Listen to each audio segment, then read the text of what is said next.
We'll get started with this thing. We got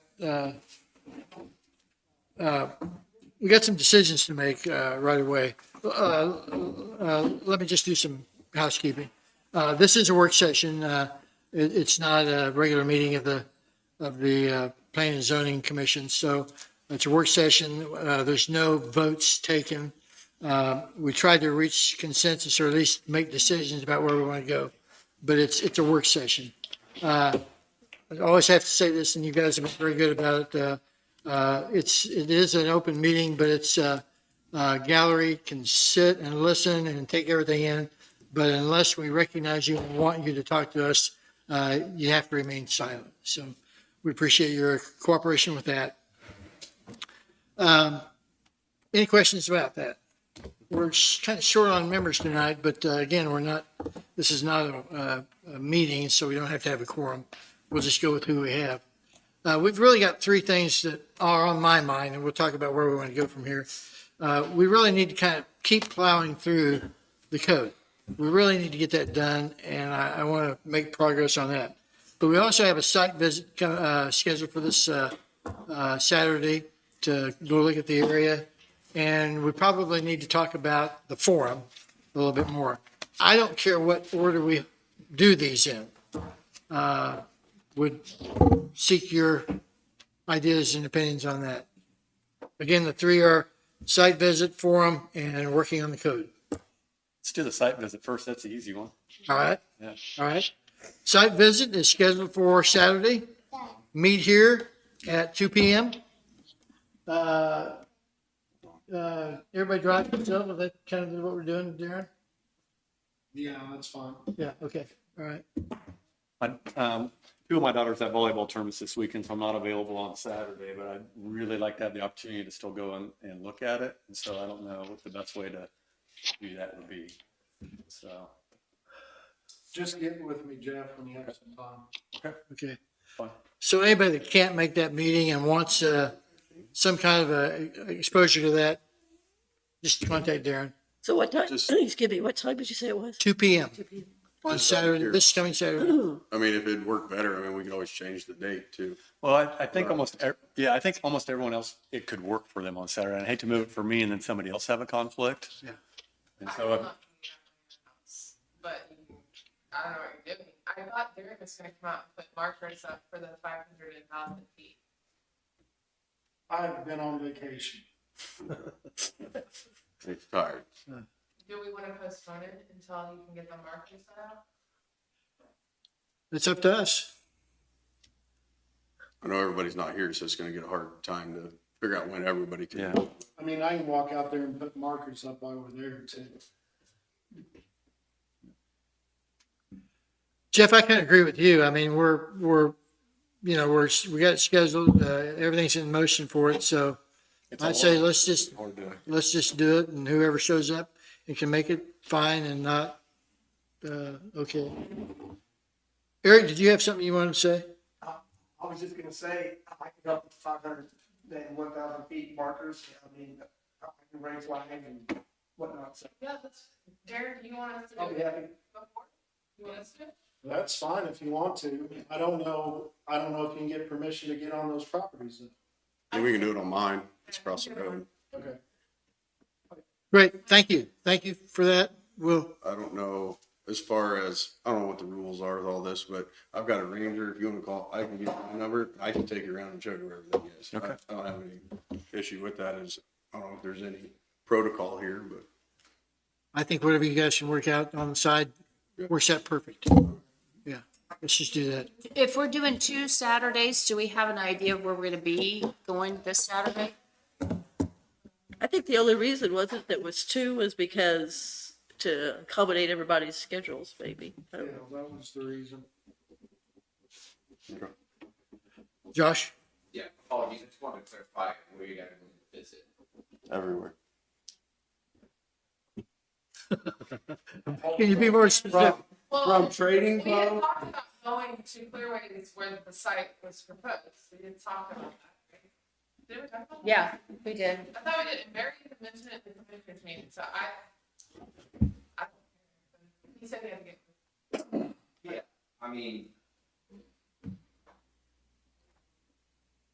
think that if you're looking to do a site visit, the main thing I would recommend is go see a project where you can still then mark out businesses, you have that part of the project. But, and I can talk with our landowner, but he's not gonna be cool for folks walking around. We don't have to go on the property, But yeah, my opinion. We don't have to get off the road.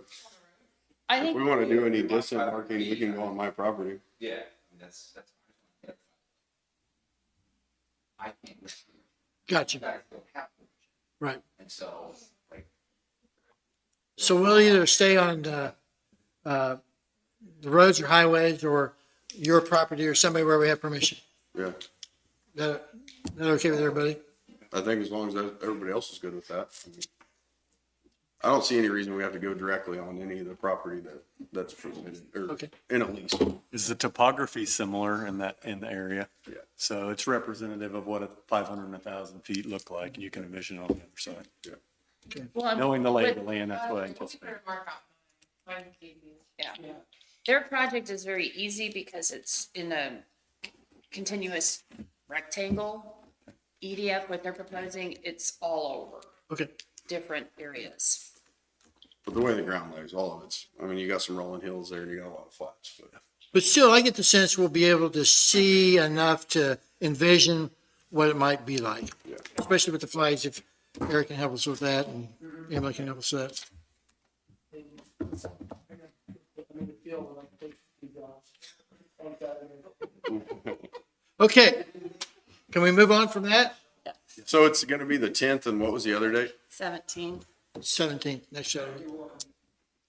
Both at 2:00? Yes, We meet here. yes. 2 PM. Can I just meet you there? I guess the people in this area can meet here and then we can meet everybody out there. 'cause it Yeah. makes sense and Just everybody up drive there. down here and then driving drive out there. back. Right. If you know the directions to where we're going to look at, just meet you there. Yeah, Everybody else that needs directions, meet here. if you could kind of decide, Darren, what the starting point will be, and then if we don't have to come down there, we can just meet everybody there. Can we meet like at 69 Highway and 50, I 150? said 52 Nancy's about the middle of all of it, if we really wanted to. But I mean, there's a We can meet- parking lot there in case we would maybe want to park our cars and get a couple people. You know, we can meet at either the Rest area. rest area or at the bow shop in Lacey. Yeah, that's a good one too. Cause that's on each end of it. Right. So, There is some more up that way too that's, might be beneficial to start there and then work our way south. so meet at the bow shop. Yeah. At 2. I think so.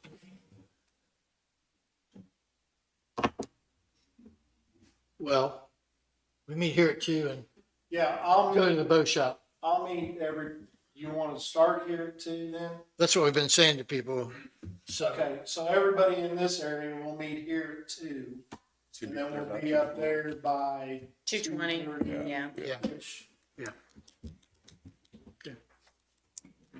Okay. We put that to bed? All right, thank you, guys. Let's talk about the forum next. I wasn't at the meeting Monday, but I hear that the forum was talked about. So, nope, nope. Okay, I think it was last I week. do know- Last week. Dave sent a working document to all of us with some proposed language in a format. I read through it and I thought it was acceptable. he sent that to me this afternoon, and I'm of the same he's opinion. on the phone here. so- Okay, yeah. Well, good job on putting that together. One of my suggestions that I would have from experience in Topeka that he referenced as well is clarifying the deadline that testimony needs to be submitted by, as well as a deadline if you want to speak to register if the group sees fit. However, I don't know that that's necessary in this format. If you want to speak in Topeka, you have to register by a certain deadline in advance. No. I would rather not register. I think anybody that comes, we want them to talk.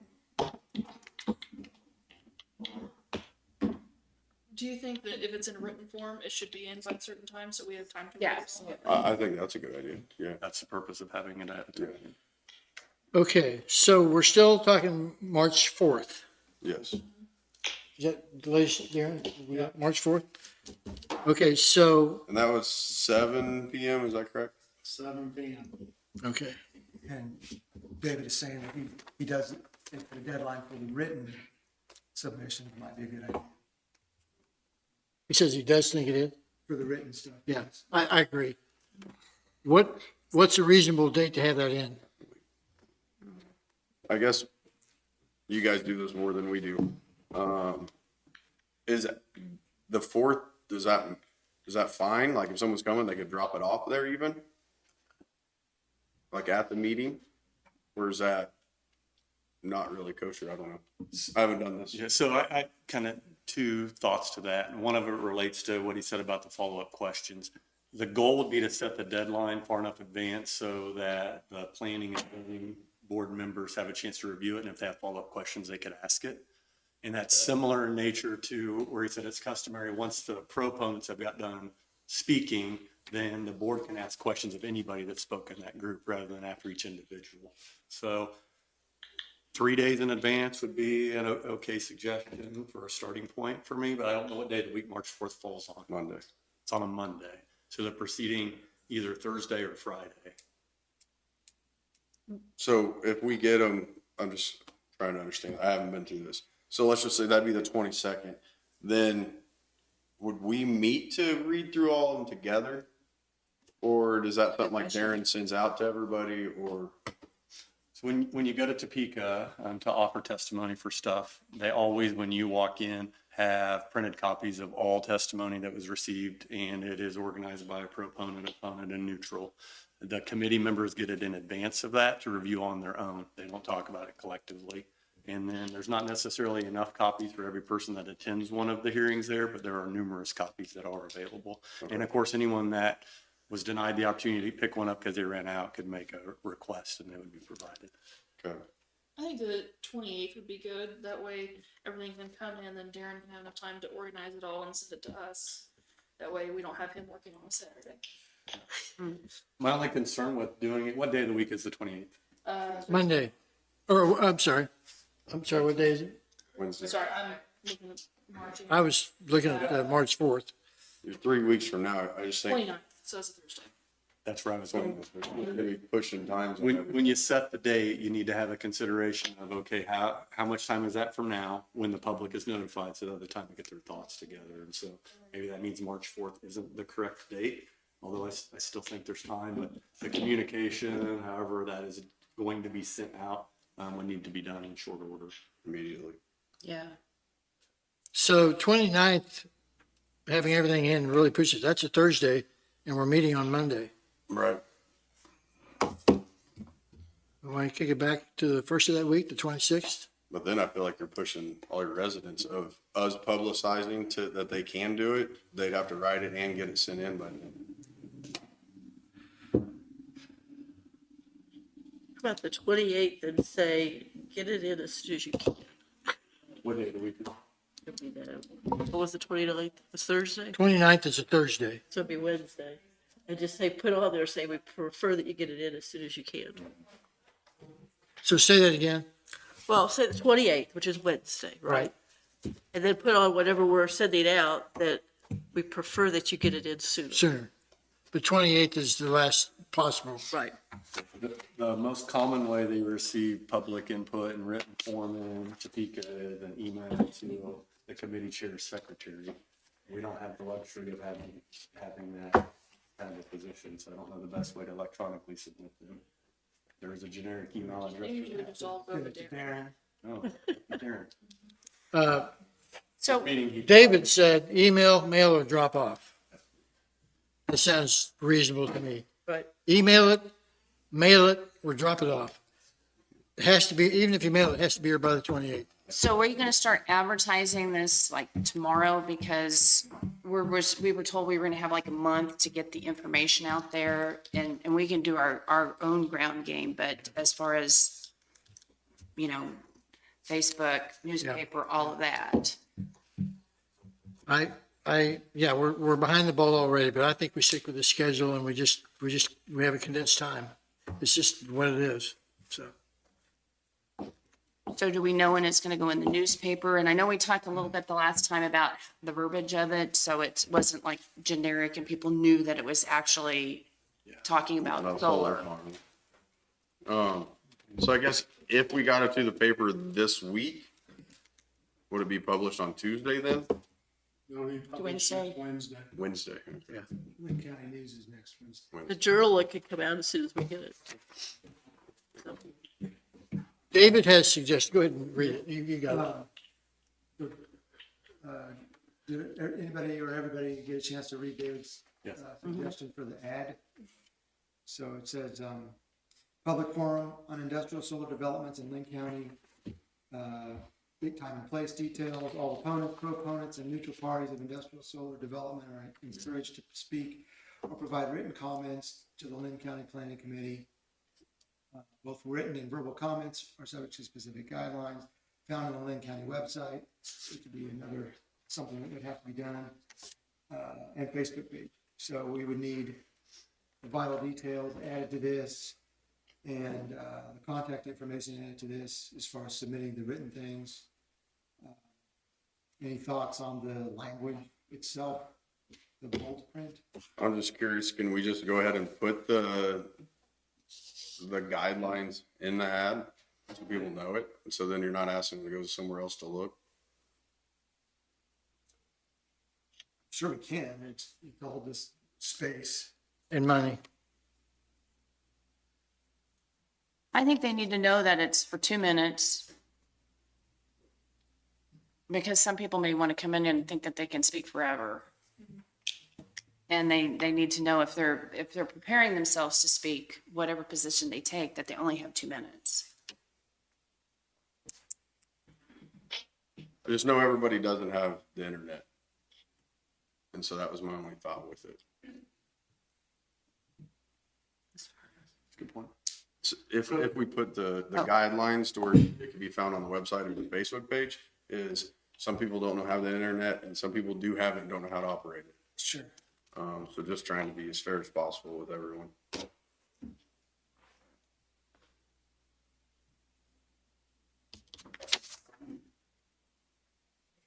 I think we put as much detail as we can on there, as long as there's there's practical limitations that I just simply not aware of, because I've never done it before. Right.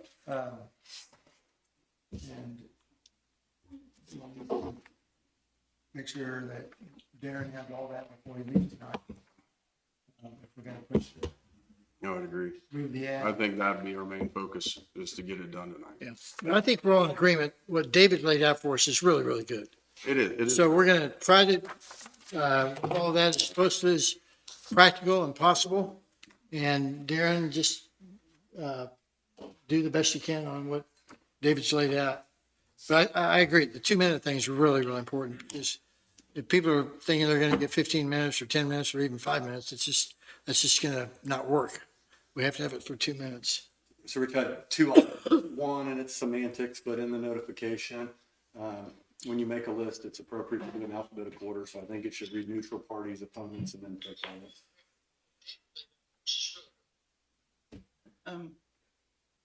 It's okay, I have no idea. I think that when I talked to David, he said that this is the way they do it in Topeka. The proponent stock, then the opponent stock, and then the neutral. It's listed differently in the notice. Go ahead and talk. Yeah, one of the things, I don't know if you can hear me or not. Yeah. Yeah, we're fine. I'll try here. The commissioners, as far as the newspaper is concerned, were speaking about maybe actually placing ads. One of them even talked about a full page or a half page ad on this. I think it's vitally important. We do everything we can to get as much information to the public as possible. So maybe an idea is it's hard to put the details in the ad, but maybe you put a half page or quarter page ad, whatever the commissioners allow us to do, and then put the details in more of a public hearing type notice like Darren's used to in the newspaper. But I think Mark's correct also in that you could try to place in that ad as many details as possible. I guess one of my biggest concerns is people not knowing. So if they seen that and knew, well, I can write a letter in, so then they turn around and write a letter and send it to the county, and it didn't have their address or their relationship to the county, and then it just gets thrown out because they didn't know. And I feel like that'd be us letting them down as a citizen. It wouldn't be customary to discard it. It would just make it more difficult for someone to follow up with a specific question. That's why the request is usually included. Don't take this wrong, but we're not Topeka. As much as I would like to be organized like that, it's not the same way down here. So if you had a follow-up question from an anonymous letter, what do you do with that information? No, I understand that. I'm fine with having all that. I'm just saying if we request them, because it says must include the following, with full name, residence address, relationship to Linn County, must include their position. I think if we're gonna require that, then I would love to have that in the newspaper article, because if it says, the rest would be on the Facebook page, and they just seen that and they just made their own, and I'm sure that's gonna have their name and their address, but it may not have if they're a proponent or opponent. And I think to throw that out because of that would be a failure on our part. So what if we change must to should? So it encourages them to use a format that makes it easy to sort through that information. Yeah. Because some people are undoubtedly going to start typing and writing, and they'll end up sharing things that are both for and against, and maybe not intentionally realize that, and it wouldn't be fair to classify them as one or the other. If we gave them the opportunity to do so.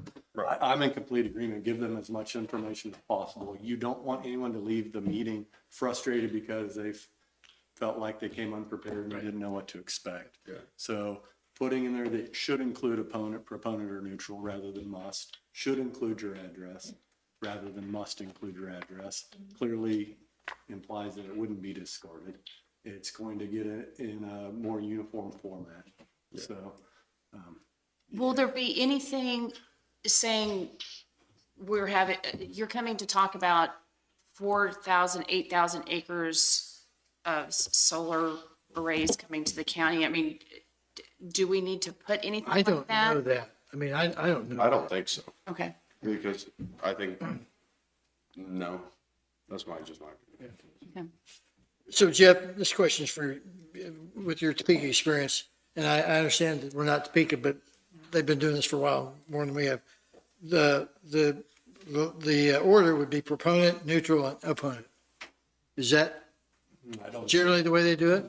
I don't know about where the neutral party goes in there. I believe they go last, but I can't say that as a matter of fact. I'm almost certain that's the case.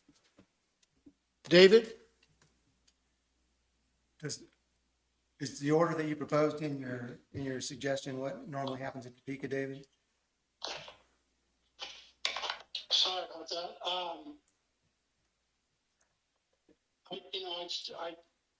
As I recall, the neutral was in the middle, but Jeff, I You might be right. I know always when a bill is proposed, the proponents of the bill go first and the opponents go last. I'm sure on that. Okay. Are we all okay with proponent, neutral, and opponent, that order? Sure. Okay, let's put that. I think a lot of people don't know exactly where they sit anyways. I think a lot of people have both. Yeah, well, that's a good reason to be in neutral in the middle, so if they're not sure where they are, they can do in the neutral and be in the middle, and Want to make sure that the official zoning planning board members understand what you're getting yourself into. Meaning, if you allow people to come and speak and they're entitled to 2 minutes each, you haven't specified how much time is going to be allotted for that. So it's customary to set aside a block of time for either group. And you can register in advance, but you don't have to. I don't think it's necessary here. My point in saying that is if, I'll use an outlandish number, if 500 people show up and each want 2 minutes, do the math on that. That's more than I can sustain. It's customary to say, I would encourage you to set a longer amount of time than you probably even feel comfortable with because you want people to be heard. But if you set an hour and a half aside for each group, that's 4.5 hours. What time are you going to start? If it starts at 6 p.m., that's 10:30. so If you don't do that, it's going to start at 7. So if you set an hour for each group, or you could set neutral parties to 30 minutes and an hour for the opponents and proponents, you're going to have a clear beginning and stopping point. The disadvantage to not requiring people to register to speak when they arrive is that it can just keep going and going and going. You also would encourage groups of people to get talking points down so they're not each saying the same thing. So they say, I'm going to talk about these things, you talk about those, and followed up. So that there's some logic behind groups that want to band together. I just think leaving it an open-ended hot mic for an unlimited amount of time could be disastrous. And you don't want anyone to leave feeling like they didn't have a chance to be heard. I think with doing a time limit, you cap how many citizens will be able to speak. And one thing, I was the one that fought with this on the commissioners to get it, and it was all about making sure that everyone, all citizens would have the time to be able to speak what their opinion was. I think everyone will be fairly short-sighted with it. And just because we haven't asked them, from what the commissioner said, it wasn't more about what do you like about this, don't like about this. It's more like, would you want this in your county, is the way it was worded. So I think trying to limit that, we're losing the citizen input that we asked for. I understand I know at one point Richard was like, we have to be there till 5 in the morning, so be it. And I don't think any of us want to do that. We really But I don't. don't want to say, guys, you can't talk tonight. What's the likelihood after an hour and a half that somebody introduces new information that doesn't? But that's It's not not what it's about- about, it's introducing not. information. That's the It's thing. about It's about people if they saying want it whether or they not. want it or not. Please and be good. I don't have to sit there for the whole meeting, so if you want to leave it open-ended, I will not be there till then. You know, I I'm just- fine with it being open-ended.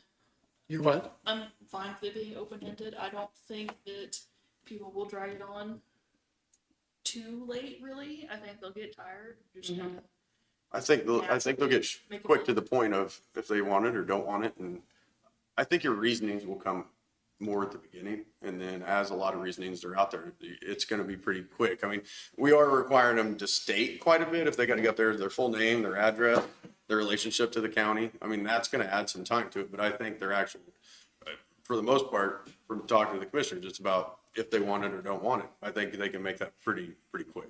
I think last time when we did this, when we had the timer, we didn't start until after they had introduced themselves. Yeah.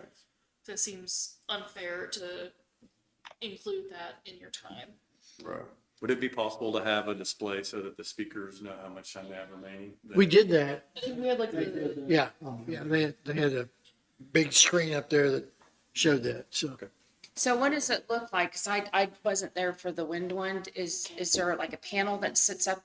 Do you guys sit up there and run the meeting? we did. We sat up there and I was chair back then and I chaired it and, each person got up and, Darren was running the clock and they had a big screen that set, can't remember what, I think we gave him 10 minutes. I can't remember what it was. But anyway, I just clocked it down and when the clock hit 0, I pounded the gavel and said, sorry, your time's up, next. So, yeah. One other thing to factor in is the follow-up questions. I did talk to David earlier and he suggested that, he wrote it here, but it wasn't quite clear, that the follow-up questions come after each group, not after the person, but after the proponents, then questions, neutral people, then questions, opponents, then questions. So that you would answer questions or We have ask? questions of who, After all the proponents are you know, done, if Fred says something and I have a question, so but if Fred said something and I have a question, I note, Fred Smith, I have a question, and then can you tell me where you got that information or whatever? So, but that would happen after each everybody was done speaking for that particular side. David just sent me a note, reminded me that when we did this last time, we did have a 2-minute limit. It worked out pretty well. People all knew that they had 2 minutes, they spoke, and I don't know that I had to call time on hardly anybody, so, which is why I was thinking it was longer, but he said 2 minutes, so. So will we be carrying around a microphone or will they be coming up to speak? Because it's sort of a hassle when you carry around the microphone. And sometimes Prairie View's sound system doesn't work that well. and sometimes they don't give the microphone back. Huh? We had an issue with that last time. They didn't give the microphone back. Right, They kept right. I mean, that's right. So, I mean, if they could come up and speak, we could start timing it then because that microphone being moved around all the time takes a lot of time too. Yeah, so if you wanna speak, start making the line. Yeah. Yeah. Yeah, if we could come up with something like that. And there's plenty of room up front for people to make it line without, walking. Or you don't actually have to get up on the stage, you can just be down low. Yeah, there's a aisle kind Yeah, of. yeah. I think if you did something like that, I think that'd be great. Some people might be a little scared to get up on stage. I was just thinking they gotta go up and around every time, but if we did it down low, I think it'd be great. And the angle of the whole room isn't very steep, and so you can still see everyone. Mhm.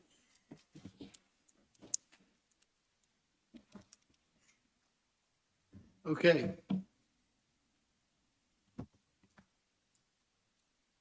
Other issues? The group that's going to be up there is the Planning and Zoning Commission. It won't be the additional members, so. We'll be in the audience. All right. Any other questions regarding this or any other concerns? Yes, so do we wanna write up what the newspaper ad would say? Or, and I guess, does the newspaper ad have to go in front of the commissioners before it can get published to, no?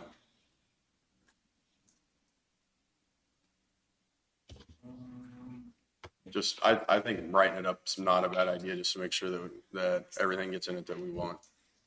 Didn't they put something together from that? Yeah. You think this, and it's what I read a minute ago, plus we wanted to add the pertinent details on how to submit your material and what the limitations are on speaking. So my understanding from the previous discussion is it's basically this ad plus the rules, basically, for lack of a better word. So Can we'll you, change must to shall, and then, Should, Should. must to should. yeah, that's what I meant, I'm sorry. can you put in there that there could be follow-up questions, so if people do stand up, they don't just immediately leave? You mean like they speak twice? No, Oh, like, you- no, they can ask- after the pro people go, if there's questions and they say, I think it says the follow-up questions, right? But maybe you want to explain that. That means that speakers could be asked questions afterwards or something. after their side is present, I'll work on a script with that, just to handle that at the forum. okay, that would be good to make that announcement Yeah. there. Yeah, I don't think prior notification would be necessary, but reminding them before each group speaks. Yeah, yeah. In case we got- And that's probably be more effective anyway. They're, Yeah. It probably would be. Absolutely. Yep. I think so. I think mainly if we just, the requirements need to be in there. So I have a question about, what about comments from the audience, during the time, maybe like clapping or booing or whatever? Is that not approved? I'd rather not have that going on. Keep it to a minimum at least, just. Are all you on board with that? Yeah. And I can make that kind of a statement as well, that gallery's here to listen and take it in and benefit from it, but it's not a chance for you to talk. Just make it plain as that. Yeah, okay. What else? I guess, it was also talked about, and this may be more of a Darren question, about putting the message board around different towns at different times, so they know the meeting's going on, is what the commissioners, Danny had said. Yeah. I don't know how many boards we have. I know there's one sitting out of here. I can set them up. I just don't know, like I said, how many we have to set up around. So if we've only got one, I think we've got at least two, but I only know of the one. Where would you want it set at? Maybe move it from week to week. Yeah, We could do that. 1 week in Mound City, 1 week in Pleasanton, 1 week in Lacey. I think we got two. We ought to keep one in northern part of the county and the other one in the southern county, or east-west, whichever way you want to go. Probably better to do it north-south. yes. I think the health department just got a new sign. I don't know if that's movable, Oh, it's not. though. No. I think that's a great, if there is two, I think keep one in the southern district and the other in the northern, but, Yeah. and I mean, obviously, don't forget anybody in the middle, but we only have a certain amount of time, so Yeah. we're just, I would say we start with the populated areas and work from there, but that's just my opinion. I don't know what everybody else is. If, Our roads are graded last on the west side, so we can see the signs last, it'll be fun. if everybody That agrees could with be- what David said, I can probably get it on the Facebook I can't say page that. and, That will. 32 miles. website at least by Friday, maybe the signs set up, but there's nothing I can do about the paper until next Wednesday. Understood. You don't think you can get them special print? I know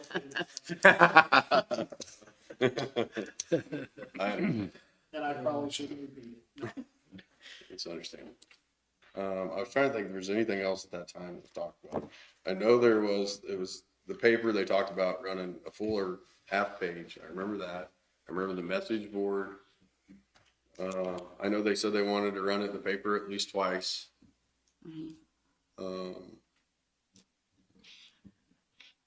The school, reaching out to the school boards to see if they're gonna use their communication system, and then the fire chief, yeah, Randy said they have a system that they send out important messages on with the fire department. Average. Yeah, What? It's average system. But when the roads were all icy and when the spill was up there by Centerville, nothing came out. but I don't know. if he people also plan said on that it they or would not. send, if we gave them a formatted thing, that they would send it out. We're just trying to reach as much of the public as possible. I don't know if I'm forgetting anything on that. So is that all on Darren? Make that happen? Unfortunately, yes. Did you have a good vacation? I'm Did you have a good vacation? I'm thinking about starting it over tomorrow.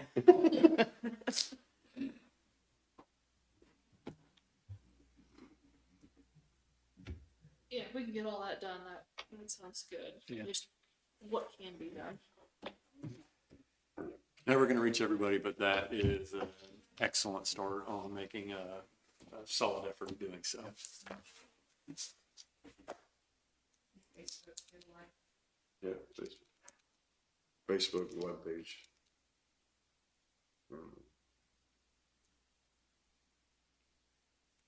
Okay, we're ready to move on to code.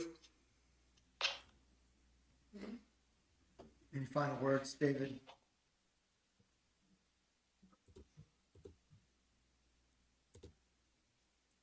I think it's 2 o'clock in David's time in Italy. I 2 a.m. I guess one thing with it is, and I guess this doesn't really matter, but Hey, Paul, did you want something, Paul? No, move on to the regulations. I just wanted to make sure you didn't have anything else on this ad.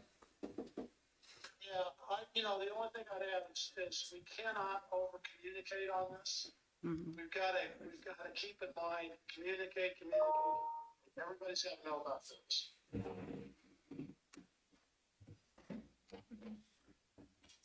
Well noted. Thank you. Rich, do you think that there will be a segment of the population that chooses to attend the meeting based on seeing the notifications that go out that won't be very knowledgeable on the topic and will go trying to learn something? Absolutely. And I hope they'll do more listening than talking. I don't think those are the people who get up and give a 2-minute oration on that. I think they're there to listen. So I anticipated that you would likely respond in that manner. Are there any key things in the regulations, Article 14 that's already been adopted, that would be appropriate to share at the beginning of the meeting that would answer questions that somebody may have? You mean in the first regulations? Correct. Okay. Those are the only adopted regulations we have in the county. Right. My initial thoughts are, I don't want to go down that road because I don't know what's important to person A opposed to person B. And a lot of that will come out in the 2-minute sessions that the public speakers have. But I get your point. I mean, it could be really helpful if they knew some basic information, but can we agree on what that is? Can you But maybe print them on- out and just have them for them to take? It's a good suggestion. Maybe on that ad, though it could say you could get the zoning regulations on the county website. And I think that's a good idea to have a bunch of printed ones that we can hand out to people when they come in the door. Just something more for you, The, Darren. the reason I share that, I would consider the members of your board or committee to be knowledgeable on the subject and to be able to sort through information that's stated that's not accurate, either for or against. But someone from the general public that's a layperson that hasn't spent much time and went there that night to form an opinion may unfortunately be tasked with sorting through things that are not accurate. And having the regulations available for somebody to pick up Yeah. or a way to review them Yeah. could be beneficial for someone to find themselves in that Yeah. position. And as far as online, like when you go to the regulations, just for the county, it's 1 through 20 or how many there are, so it might be good to just set 14. 14 aside. Right. I know like Barton County has that right now on their webpage. They have, they're having a public forum the 22nd of this month. Oh, really? Yes, and so like when you go on their page, it's got like an alert, public meeting, and then it kind of reads out when it is, what the details are, and then there's a hyperlink to just the regulations of solar energy. So are they going to stream that? Mhm. Well, we should be watching that just to see. So I spoke learn. to several people out there today. It was pretty neat, some of the processes that they went through. David is saying just some kind of overview of where the county is at would be a good idea. And I think to kind of elaborate on that, I think more than trying to get into any details of the regulations, just to give an assessment of what has happened, you know, what the public meeting is about and why we're here, would be helpful. You know, because it's been kind of herky-jerky. Because we had other public meetings, and here we're having another one, and I think just a brief history of time, so to speak. I can do that. I think I was like, Yeah. in my opinion, we could come up with kind of a little timeline. I don't know what your opinion is of that, but I'm all about timelines.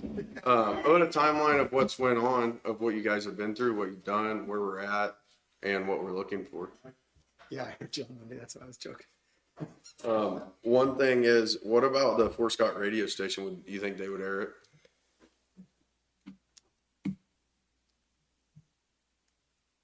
I don't know. I don't listen to that station, so I have no idea or opinion. Section for that in Parker. I'll check with Spotify. I was gonna say, can you stream it? And when you get everything typed up, can you send it out to all of us? Not, I mean, just so we know what's gonna go out ahead of time? Okay, thank you, Darren.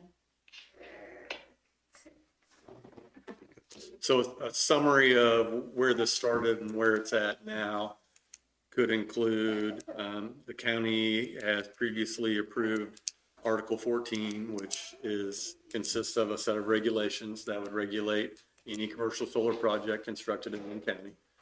After public feedback, the county commissioners have put a 1-year moratorium in place, which would not lift until December of 2023 or 24 at the earliest. Or if they decide to.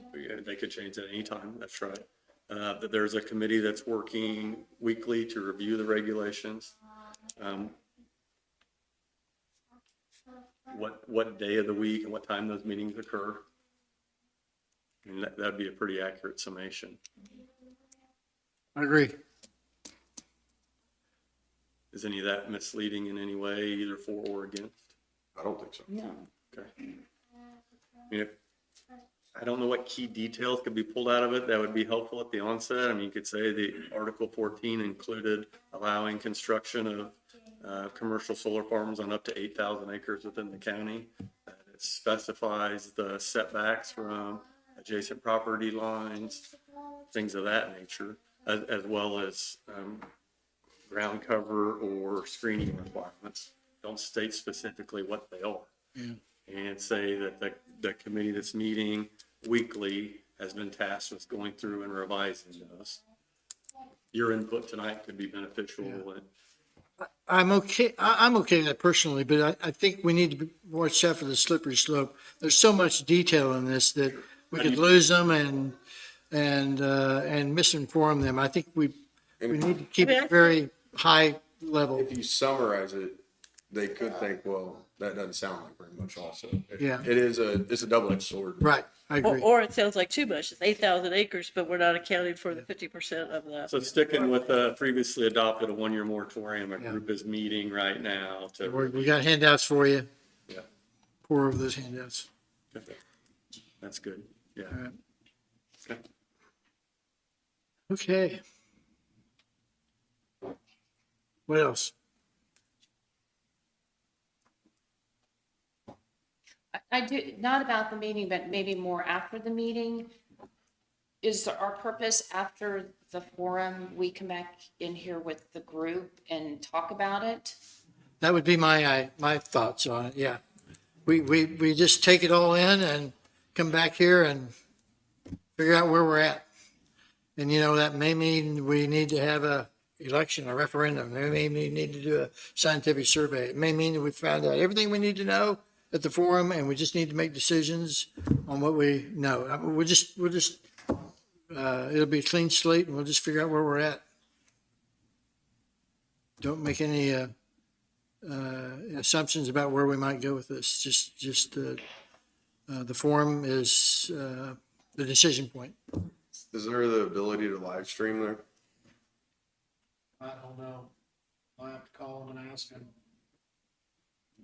think They that'd didn't be- give us that option the first time we did it. If it can't be, is it something that we could bring a camera and just video so we can put it out so everybody can see people's opinions? I personally. I don't have any issue with that. Technically. Is anybody opposed to that? Facebook Live it if you want. Yeah. Stand still. Stand I mean, it's a public meeting, so, Right. there's nothing out there that's, No lighters. Right. Commissioners, if they want it live streamed, they're gonna have to put Darren and IT on it, you want to bring that up to the I mean, if commission? commissioners don't want that, I think that's a good rule of thumb, but they don't care to have it live streamed. But I was under the impression they wanted to see it and hear it. They wanted to hear the first one. I don't know. That's what I got. I guess I would agree with that because They can't be there. Why can't they be there? I mean, they could. They could be there. Not all together unless it's considered a Oh. special meeting. They could say that it's a special meeting and they could be in different areas of the room. I know there's a little bit of talk about this, but from my understanding, I'm not gonna talk for them, but from what I kind of took from what they'd said, they didn't necessarily want to be there because they wanted this to be about planning and zoning and what the county wants and not anything directed towards them. Okay. I can't speak for them personally, but that's what I took. Which would lead me to think they really don't want to view the thing afterwards either. But I think anybody wants to bring a camera and a mic, knock yourself out. Right. I think they're all about the input from it. They just didn't want, if people's speech or questions, they wouldn't want them directed towards them because the meeting's for planning and Yeah, zoning. yeah. So they didn't want to take away from planning and zoning. I think that's a good point. We all okay with that? What are we okay with? Okay with anybody wants to bring a camera and an audio thing, Right. knock yourself out. But we could check in to see if they could offer it. I don't think I want to do that. I don't want to ask them. For the county to do it? I mean, I think they've said, or maybe they haven't, they really don't want to get in the mix of what we're doing. They want this to be the planning and zoning board. I don't know, guys. I'm okay with that. Okay with, I don't mean the commissioners, I just mean the county in general. I mean, as far as, if you're live streaming it to the YouTube of the county, you're gonna have everybody's attention that would want to come see it, to where I Facebook Live is with my Facebook friends. That's the only importance of that. so, not to throw another thing on Darren's plate because it's full already, but Darren can ask the next commissioners meeting if they want this live streamed. And if they do, they have to staff it, they have to pay for it and all that. I would think we'd ask Chris if there's a possibility to do it. It actually starts with the commission, with I think we need to ask the commissioners. I remember, but I don't know. It's just such a simple form of minutes. To have some sort of recording. So I think it'd be great to ask them, just, if they don't want it, that's fine. I could personally take it or leave it. If anyone in the audience wants to film it, they have the right to do so. And different municipalities have different approaches to that. So we'll ask Darren if he'll ask the commissioner if they want it streamed. If they say yes, we'll do it, they'll do it. If they say no, they won't. It'll be up to Chris to do it, not Derek. I mean, Derek can ask, Yeah, but then it's like, then it goes on to. right. It's Chris's bailiwick, yes. Yep. Okay. Anything else? Speak now or forever hold your peace. I guess just the process, so I'm a little dumb. The process would be, so at 7:00, we'd have something written up that you would talk of how the meeting will be ran. Yep. What we expect of people. Yep. And then we would start in with the format of proponent or opponent, however we Yeah. figured that out. So all of them would go through the process of coming up and talking each time until they would then be out of people. So then planning and zoning would then say, I have a question. Yeah. So you would say, Mark Briggs, I had a question on this matter. So then they would come up and answer. Is that how that works? And then, At the end, after everybody's. yes, all- and then you'd move to the next question if there was any. If not, you'd move to the next and all the way through. And then at the end, as long as all your questions are answered, Yeah. then the meeting's adjourned, basically.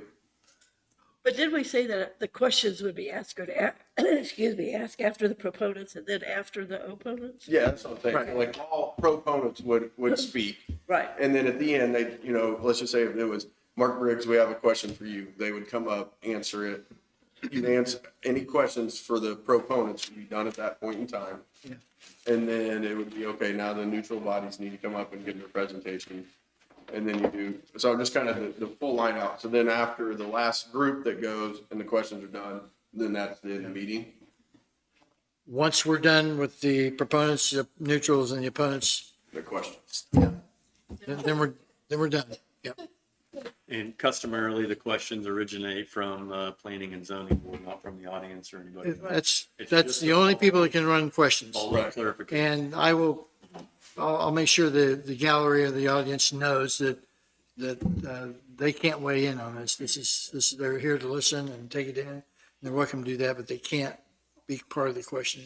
Otherwise, we'd be here for a week. As far as anybody that's emailed or written in, if you guys did have questions, would you ask for them to answer them? And then if nobody comes up, then you shouldn't ask it? Haven't really thought about I that. didn't know. Yeah. Because there's very possible that someone may write in Yeah, and still be there. right. I think if we could call out their name and if they want to come up and have an answer the question, but Otherwise, we just move on. keep moving on. Yeah. I do want to mention that it should be mentioned before we start the forum that the 2 minutes is not supposed to be to react to someone else that has spoken. You want to keep it. Right. One of the things I did Comment should be in the correct. forum we had here Yep. was I said, if I hear something I've already heard before, I'm going to say, heard that already, move on. And I didn't have to do that because everybody understood and they really bought into that. So, I mean, I could say that. The only thing I would say that's a con to is we are asking for the public's input on it. And so if everybody, if you have 100 people get up there and say that their biggest concern with this is it being close to a cemetery, Yeah. then if after the third or fourth person, we say, we already heard that, we're kind of limiting the citizens to Yeah. their opinion. I'm really not concerned about somebody saying, I don't want to be by the cemetery. Next person said, I'm not going to say anything about that. But if they give a reason, that's the very same reason that somebody else said, that's probably where I'll say, we've heard that already, move on. I mean, it's a judgment call, but it helps keep it moving. I understand that. I just don't want to limit the input. That's my only. Right. Because I just feel like the input will be important to this board. Yeah. Or committee, I'm sorry. However you say it. Well- To us, everyone here, because I think everybody's reasons do matter. I think that meeting was a little bit different than what we're asking the public for right now. But if we're having this to get a feel for what people are saying, and let's say that somebody stands up and says, I don't mind it being here, but I want it a mile from my house. And then another person stands up and says, I agree, it needs to be at least this, I mean, that's the information that we're looking for. Yep, you bet. Yeah. You bet. That's why I suggested the regulation. That's what we want. You're exactly right. Yep. Okay. So if that's repetitive, then I Then think you they're know. allowed to Yeah. say what they think. And Yeah. Yeah. I think unless it becomes a problem, we should probably just let them. If they have a repetitive opinion, just let them say it. I agree with that. Since it's 2 minutes. Yeah, Yeah. you're not Too gonna bad, have a yeah. 5-minute spell of the exact same thing that the person before said. Yeah. I think it'll move along pretty quick with the 2 minutes. And for the most part, people are pretty respectful as far as the rules are concerned. And especially if they see a clock there on the screen, it says, Yeah. 45 seconds left, whatever, so. And you have the most difficult job. If you do a good job chairing the meeting in the beginning and you're firm with the 2 minutes, then people will understand he means business and it will move the way it needs to move. I thought that went pretty well when we did the one here, For sure. so. It did. I'd agree with that. And you're fair, we had extra time. It's a little bit different because we're not doing questions and stuff, but like when we did it here, if no one asked questions and you went ahead and gave us the rest of our time, and Yeah. I thought that was very fair. Yeah. Yeah, A little bit different with this meeting, but just let you know, I did think that was very fair. yeah, more people And- like to get And upset. I will endeavor to make this just as fair to all three parties as I can. That's my job as the chair to do that. So Right. I'll be dedicated to that. Yeah. All right. Now, speak now, forever hold your peace. We're ready to move on to regulation and code work. All right, we last left this when we were working on section 14-701. I've got notes all through that whole section, but I'm not sure what we decided on and what we didn't.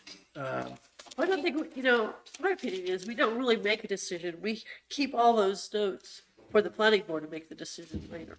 Instead of, there isn't really a decision made here. It's like we hear everybody, right? It's more of a consensus. But yeah. I think we kind of stopped because she wanted to wait until the forum, so Yeah. it was kind of open-ended. Okay, so are we done with section 701? As much as we want to talk about that? We still want to talk about that. I'd say there's still work. Okay, so Emily, let's start this out. Well, one of the things that we touched on last time, we started talking about the wildlife area, the federal and the state, and the setbacks pertaining to those areas. Which section is that? Well, it's not in, it's Oh, it talking comes about later. the setbacks. They had taken the wildlife lanes out, the corridors out, but we talked about putting that back in, and we talked about having setbacks on like the historical sites and the wildlife areas. You got the scenic byway, stuff like that, and it all surrounds everything. Some of the counties that deal with that, especially, where's the people we talk to? What So county? I can kind of give you guys a rundown. So I talked to, I think it's Barton County. It's where the Cheyenne Bottoms is located. So, I called out and I had talked to a couple different people, the processes they've been through, which I thought were pretty interesting and unique. So they were worried about Cheyenne Bottoms. I guess I'll start with what they come up with. It is, planning and zoning's voted on it. It has to go to the public forum on 22nd to go in front of the commissioners. So it's past planning and zoning, it's gotta go to public forum to go to commissioners. So that's where they're at with their process. 1 mile radius, around, or 1 mile from the boundary of the Cheyenne Bottoms is, And I know what that is, but people in the room may not know what Cheyenne Bottoms is. You might just, it's a wildlife refuge out by Great Bend. It is the wildlife refuge. Yeah, it's the largest interior. yeah.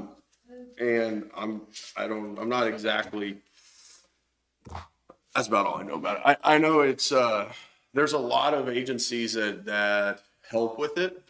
And I reached out to the mayor of Zena, and I haven't been able to catch up with Jacob yet to see who all's in connection with the mayor of Zena Valley So basically what they come up with was 1 mile from any boundary of Cheyenne Bottoms is a no-build zone, is what they did. Like if you were doing your own, I guess, residential, then that is allowed. So the no-build's a little bit confusing on the wording of it. I think even if there was like a commercial building, if they were doing their own personal, it would be allowed. So, like what Heartland's wanting to do, it wouldn't be allowed within that 1 mile, or a project like Clearway wouldn't be allowed. Just like residential or like commercial on its own building. Yeah. Then outside the 1 mile, they do a 3 mile from the 1 mile that they have a special name for it. But basically it's a permitted area to where Heartland's project, something like that, would be allowed. A community style solar garden. So, you know, if you and 4 of your neighbors wanted to group together and do something, that is allowed. But no large scale like Clearway or EDF is presenting. And Mark, in your mind, Cheyenne Bottoms would be equivalent to what here in Linn County? The emergency wildlife refuge. Okay, all right. But one of the things that they told him was that during the process before they got to where we're here, they brought experts in and let them speak in front of the commission. So what they did was, because I asked them how they come up with that consensus, which I thought was pretty neat. They had a lot of public input. They said it originally they had, how was it worded? Proposed, or the main push was a 6 mile setback. And they were going back and forth because they had some landowners out there within that were signed up. And so they were unhappy about that. So they held a workshop to where the public could come and not speak. And it was invitation only on the speakers. They brought all agencies that were involved with Cheyenne Bottoms and gave them an opportunity to speak. I don't have that list that they're trying to get back to me with it because I thought that would have been pretty neat to have. I know Ducks Unlimited was talked about, Delta Duck, a few other that I don't know. I think there was several. I wanted to say they said 15 or more. And that's how they come with the consensus of their setbacks. So I just thought that was very neat because that's how they got their direction. Yeah, yeah. And it sounds like these aren't local or even regional experts. These are national level experts. some federal. Yeah, Kansas Wildlife Park speak, U.S. Fish and Game. I mean, it was a lot. yeah. So I guess that's what I would propose for the emergency, just because I felt like they did their due diligence of doing a lot of the footwork. Yeah. I think if anybody's opposed to that, then I would recommend we do that footwork ourselves. Okay, I would like to hear from experts if we could pull that off. yep. That'd be interesting at the very least. Yeah. I see heads nodding. I think that's the general direction we want to go. Josh? I just wanted to comment on, agency engagement. Part of these regulations do talk about minimizing impact, and there's the wildlife corridors being a separate issue, but it's part of any utility scale project that we develop. We're very early on coordinating with wildlife services, whoever the Parks and Rec, varies by state. So that input, that coordination is already contemplated in the regs, which is something worth noting, and would be a part of the application, right? Meeting was held on this date, and we keep those meeting notes as part of our record for all of our projects. So it's just, if there's we can talk about a couple different things as far as, having folks testify about this county specifically. They can't hear you on YouTube. Oh, Oh, yeah, you did. yeah. Can't he just sit there so he doesn't have to bounce up and Yeah, down? Josh, you want to sit there so we Okay, good. hear you? Yeah, sure. So, you want me to start over? Yes, please. Okay. So, again, as part of the existing zoning regs, talks about minimal impact to wildlife, talks about mitigation, which is stemming from input that we get from wildlife agencies, right? So early on, when we're prospecting a project, we'll set up calls with Fish and Wildlife Service or Kansas Game and Parks and talk about our project area, talk about what species are of concern. And we do that so we can scope the studies specifically for the sites that we're looking at to minimize impact. And so I think it's just worth noting that the zoning regs already contemplate that level of coordination, and an application, which we would intend to include, would be the record of those conversations, what their concerns were raised in those meetings and how we're planning to mitigate it. So again, on a project-specific basis, coming from their, third-party input. So something to keep in mind as far as what's here.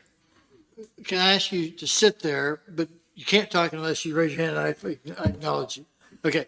I think and I don't want to speak for you guys, but I think the proponents or the opponent's position is we need to have that in the code and not part of the cup place. And I mean, that's kind of where you guys stand. Yeah. I think the proponents would have a different view on that, but that's where we are. I mean, let's acknowledge that and move on, or we're never going to get through this. Yeah, so if we invited some experts in, it'd be a perfect opportunity to ask, one, for their recommendations, and two, what other mitigating measures could be taken place if the commissioners move forward outside of their recommendations.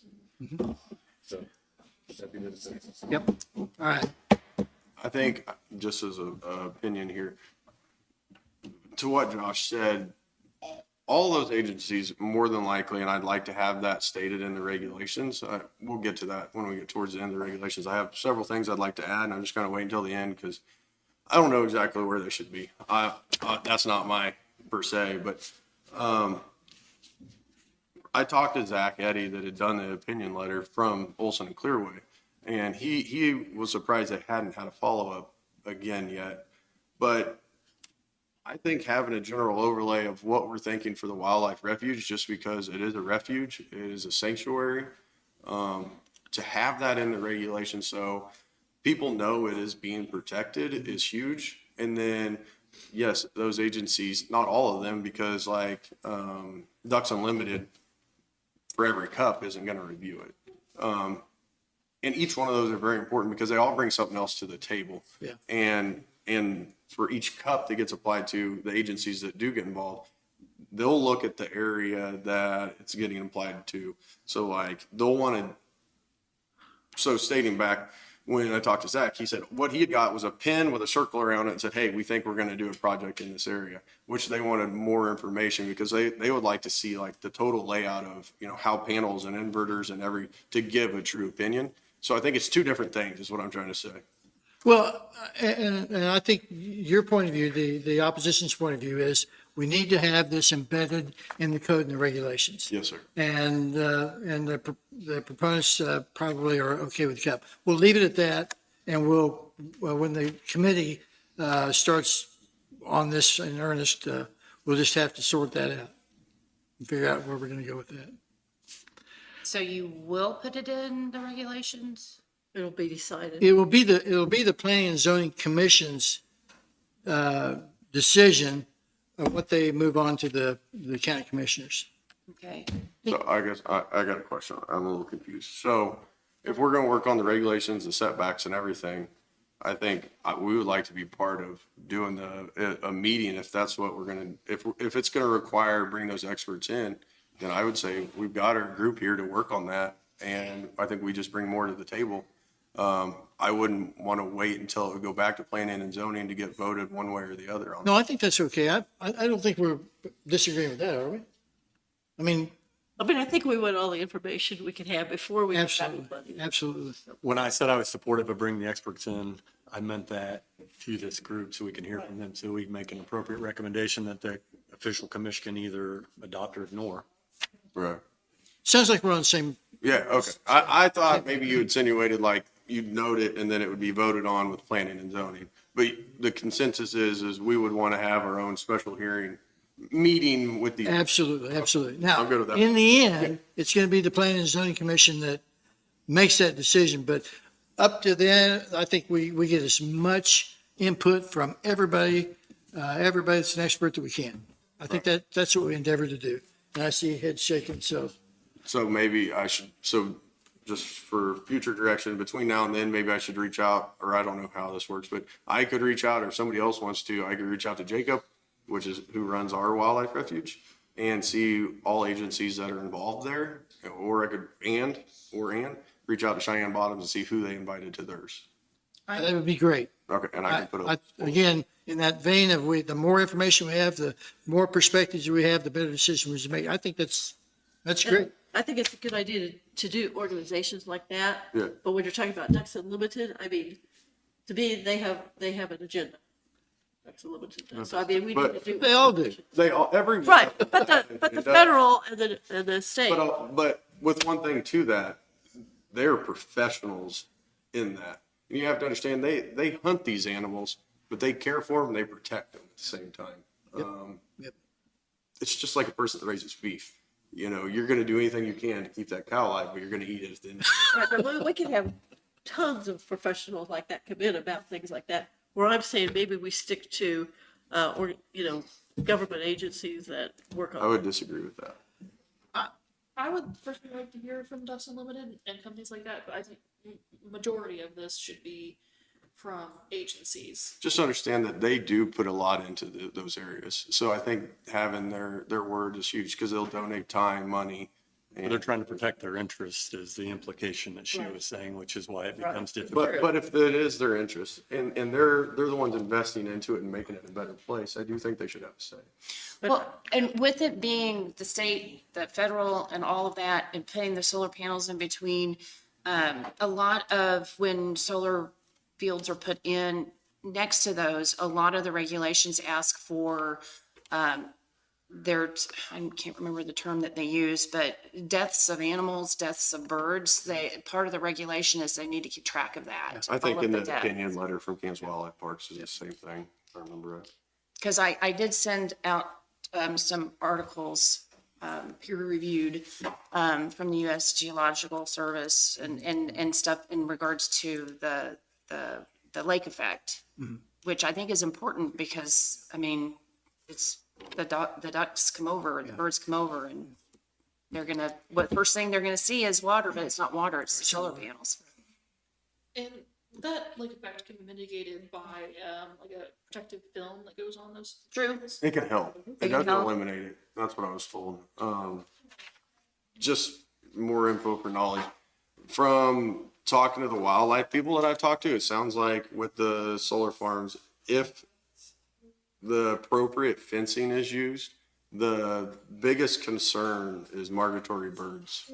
Birds in general, but migratory birds is the most. I mean, and protected and endangered species. I just think that's something important. So everybody, it's not so much the deer, the coyotes. I mean, it's more endangered, protected species, my migratory birds and birds in general. So, You're saying the fencing is important for the migratory birds? oh, I'm saying besides the fencing. Oh, besides the fencing. Okay. Yeah. Because they don't want a wall to where nothing can go. Yeah, for sure. So they said besides fencing, the number one thing they're worried about in these areas would be birds and migratory birds. Now I understand you. Yeah. Thank you. So like deer is really, and to answer that a little bit better, if we had migrating herds of elk or moose, Which we don't know. it would be different. Yeah. That was their opinion. I think, I guess we're kind of on wildlife, so I'll just bring it up. If I would like to see wildlife corridors put into our regulations, I know we talked about it some. I would like for us to be able to come up of what that wildlife corridor is. I think we incorporate that into the questions that we bring the people in to talk about and get expert That's a good opinions idea. on that. I say, because I don't know exactly how I want it designed, but I think we need, if we're gonna require it, we need to tell them how it needs to be. I think one person mentioned like a staggered fencing so the animals could go through, and then I don't know whether it was you or EDF that said that they in certain sections they don't include the bottom half of the fence so animals can get through. So I don't really know which one would be best, and I think in general I think wildlife fencing the large hole type so like foxes and raccoons and whatnot can get through. I think that would be something I would like to be required, but Yeah. I I know. like that idea. Rich, I'd like to ask this gentleman a question, if that's okay. Sure, Yeah. Josh. Josh, is the purpose of the fencing from Clearway's perspective to protect their assets or in terms of keeping passersby off their property? What purpose does fencing serve in your estimation, or is it a safety? It's security and safety. I mean, if there is a power source that is connecting into our transmission grid, Similar to a substation that KCP&L would have. right, there's certain security requirements So you, that, you would use a specific fence type for that area. right, right. And we take into account existing fencing, we take into account, you know, if there are certain restrictions like a fence or a, you know, visual buffer would look different on a site, Okay. you know, potentially in Nevada compared to Hawaii compared to Kansas. Okay, so my follow-up question is, I had a KCP&L substation directly across from my house. It was roughly the size of this room right here. Tall chain link fence around it, so no one could get in for their own personal safety.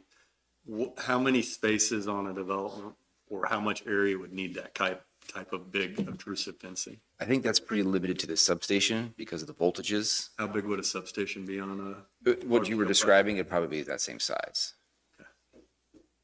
So when you guys came into town, I don't remember the lady's name, but I was talking to her.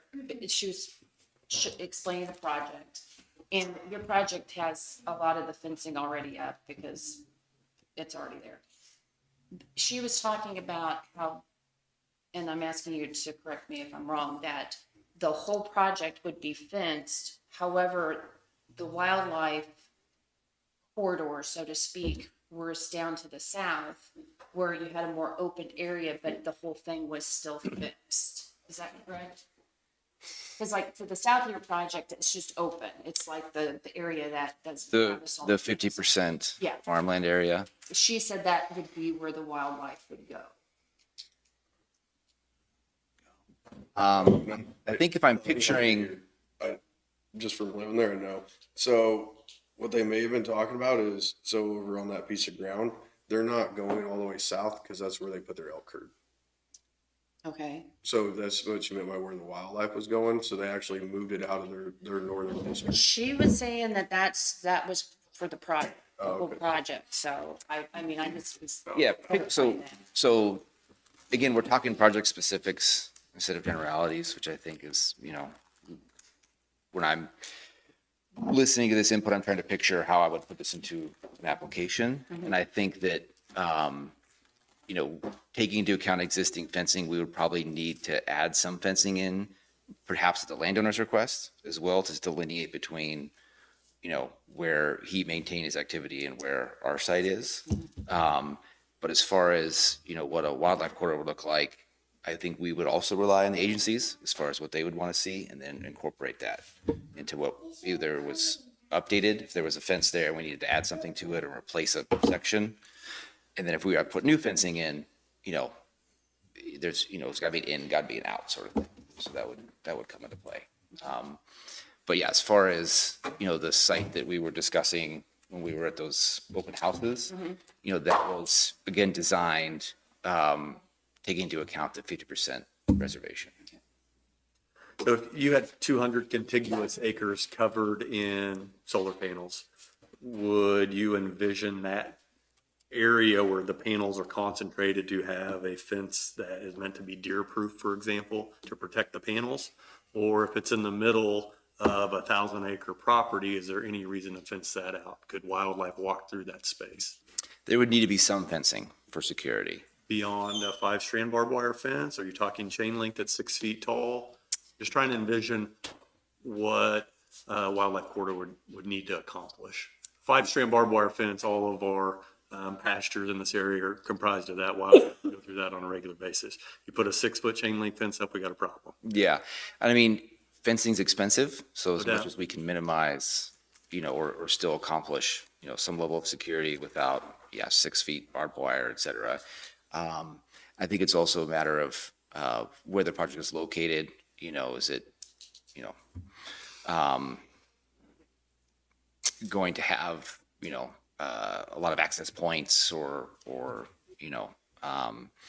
but as far as specific design for fences here, we're still going to look at what the layout looks like and where the fences need to go, taking into account existing fencing. Yep.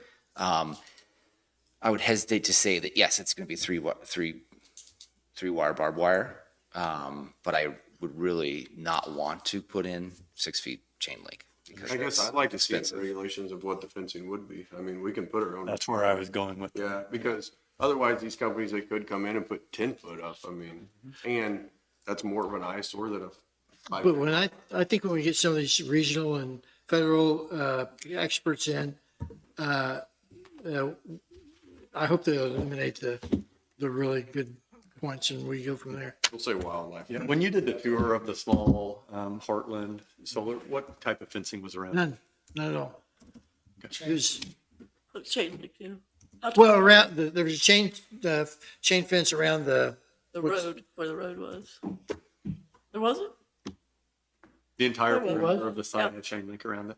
I'm pretty sure. Probably have. okay. Is there any kind of, I guess this is something that we need to check into, if there's any kind of federal regulations or anything to that because of the high voltage. Do you know that off the top of your head, Josh? I think there is, but I haven't looked at it recently, but I can take that as an action item. Okay. Because we've got folks who are obviously focused on compliance Okay. for our projects. Yeah, if you So- do that, we'd appreciate it. Thank you for your clarification. Peer review. Did you have that peer review? I'm gonna fact check it because I know how you are. Okay, we've not really addressed item by item things from 701, but I think we've got a big picture idea of what we're going to do when it comes down back to buffer plans and setbacks and all that. I had a whole bunch of more setbacks to bring up. Why we're here. Okay. All right, so we kind of went through some, so let me try not to bore you with the same things.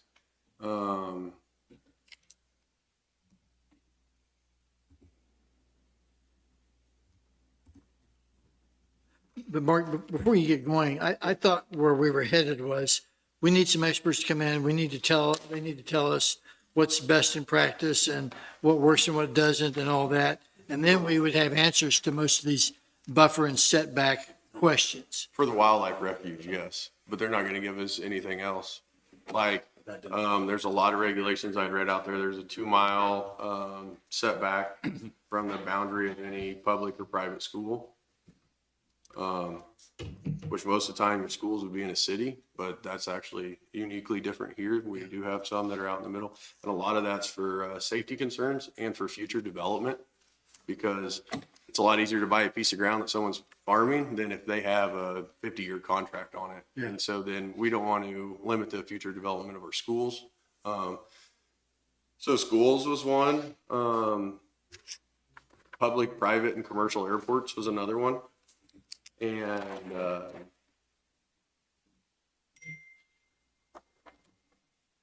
another one that's big to me. So one I had read in several articles was a 2 mile setback from the boundary of federal, state, county, or city-owned, managed, or operated lakes. Okay. So that's one. Large bodies of water, and we're a little bit uniquely different here in Linn County. So I think there should be a buffer around any body of water, like ponds or anything else that I think could be smaller. Over in the area that I live in, it's been coal mined before. So our land's a little bit different with the strip pits that are there. I think with bodies of water like that, your setbacks would have to be bigger because of the inclines around them. So they're giant holes in the ground. Granted, the area that I live in was towards the end of when they coal mined in that area. And so the backfill and the grading, everything else was highly regulated by that end. So, I mean, it's still nice, but there's still big holes in the ground. Yeah. So you couldn't say, well, 50 foot around it because you're still on a steep incline coming up out of there. So I think that's something that's a large concern to me. What would a setback from a body of water, what would you seek to accomplish with the setback? Well, you're going to have Well, for one, I don't think you want them in the water or in a You don't want flood what? area. You don't want what? Any kind of, any equipment, solar or Oh, anything. okay, okay. Or where they could flood, and a pond's gonna be quick, but I still don't think you're wanting anything like that. I think you're also gonna have a buffer there, vegetation. So whether I see grass as a filter on runoff even, so it helps with erosion, and everybody can say what they want. I'm not completely convinced that we're gonna have a field of tall green grass underneath solar panels, and I think having a buffer between water and solar panels is a great thing. I see nothing against that. And I saw, and it's, I don't know much about the project, but I saw in another county in another state that they were having flooding issues because the setbacks weren't far enough. So they were butting up to people's driveways and the water was running and flooding them out to where they couldn't even get into their driveway. Do we have anything in the regulations as far as a percentage on slope, as far as the ground itself, what is allowed? Like there's I have read that a lot, but I don't know. if it's in our- 6%, like you don't want it up on a big, on a hillside. I know a lot of the regulations I read was not over a 5% slope. Yeah. I don't think we've got anything in our code that addresses that. So, It may be something we need to look into. Yeah. I think I everybody think we- would do a little looking into that. yeah, I think we have to I'll on put a that. note on that on my own. Okay. Sorry. No, So a 100-year floodplain is already included, as well as boundaries of any special flood hazard area identified on a FEMA flood insurance rate map. Part of the site plan in 14.5. I guess on a 100-year flood plan, my curiosity is that I don't think they're gonna map out ponds. And I know the strip pits are uniquely different. I mean, we can fluctuate pretty easily 6 foot of water. And one thing, when you guys come out to that area, you'll understand there's waterways in between all of them. So where their project's going, all their water comes to my ground. So all this is very important, and I think if it wasn't, I still think it'd be important because we want to make sure everything's right in the county. We don't want to adversely affect anybody. So with those, and I don't know how much on a project like this. So with agricultural, there's so much you can do with the ASCS office, and Jeff's probably gonna know more about this stuff than I do on terrace work or waterway work. They limit you of what you can and can't do, from my understanding. I'm new into all that, so I don't know it all. Do you have any intel? They pretty much direct what you can and can't do when you're building waterways and, You can't force your water onto somebody else. Yeah. Is the thought behind it, yeah. But as far as, can you go in there and change or do anything? when you're setting up terraces and waterways, you have to submit a plan to the county and they check it against all their regulations. And they'll come back and say, no, you can't quite do it this way. Here's what we should suggest you do. I mean, it's an iterative process, but it used to be highly regulated. I haven't done it for 20 years, but boy, it's highly regulated when I was doing it. So with these, they do have, I mean, our waterways are dry at all times, except when we do get a lot of rain off. Each one of these pits will flow from pit to pit for the most part. Yeah. Now, not every single one, but they all connect. Yeah. And the waterways, I would say, are a good 20 foot wide. And I mean, at times you can get 3 or 4 foot of water running in them. Yep. So how we litigate some of that of making sure that, one, they don't go in and change the natural flow that is put into place right now. And two, to make sure that they're not putting them to where they're going to be submerging things. Cause I don't think that's going to show on a 100-year floodplain. Because we're flash. I mean, and I'm looking for you guys for some help on that. I'm not going to implement myself as the genius here, but I think it's something that needs to be thought of. I do have some pictures of my place of when water was running through it pretty hard, and I'm going to try to find them for when we come out. If anybody would like to come see what the difference is, because it is quietly different. And was that terrace and waterways, or is that post? No, this is now. It's now. Okay. All right. Yes. And is it working as designed? Yeah. Okay. Yeah. It's just you get influx of runoff and rain, and all those pits they'll go up and down a lot. Yeah. Well, the reason I asked the question the way I did, and the question was, what are you trying to accomplish by having a setback from a body of water? I was just trying to understand what the goal was, and so, or the concern. So the concern is, could they be located in an area that's likely to flood? or be underwater even for a short period of time when there's significant rainfall. I don't know that a setback from the body of water is quite the way to do that. So I think you left a couple things out, because I had also said that I think I look as the grass as a filter, so Yeah. you're also gonna help erosion. Because you don't want them to go in and clear all the way around the pond either. So I think the big high level thing is erosion and water control, flood control. And if there is any contaminants, you don't want them going right close to the water as possible. I think you need that buffer zone as a filter. I mean, the earth is a natural filter to a certain extent. It might be interesting to bring in the KDHE if they're interested in it, because they're the ones that do the water in the area, the contamination of water and I stuff. think we're going down a slippery slope if you have a conversation about waters of the U.S. and the EPA overextending their reach with the agricultural community, and we'd be taking it and doing the exact same thing. I think. Well, the farm services people are over here, a couple of buildings down. I mean, they're the ones that do that with farmers day in and day out. It's heavily regulated. Yeah. Unfortunately. Well, or fortunately, Yeah. it doesn't erode and we have a water supply, so. There's pros and cons to everything. Yeah. I know, because I made the statement. My concern is how you define what area is considered part of a drainage basin, et cetera. Yeah. That's where the concern is over being too overreaching. So Yeah. I don't have a question about that. Mark, what's else on your list for section 701? Let's see. I guess I did say the airport, right? Yeah. I don't know exactly what all you guys covered. I did watch some of your meeting, last time. I personally, I think this is gonna be covered on our tour. Setbacks from dwellings, I'd like to see, higher than what we have.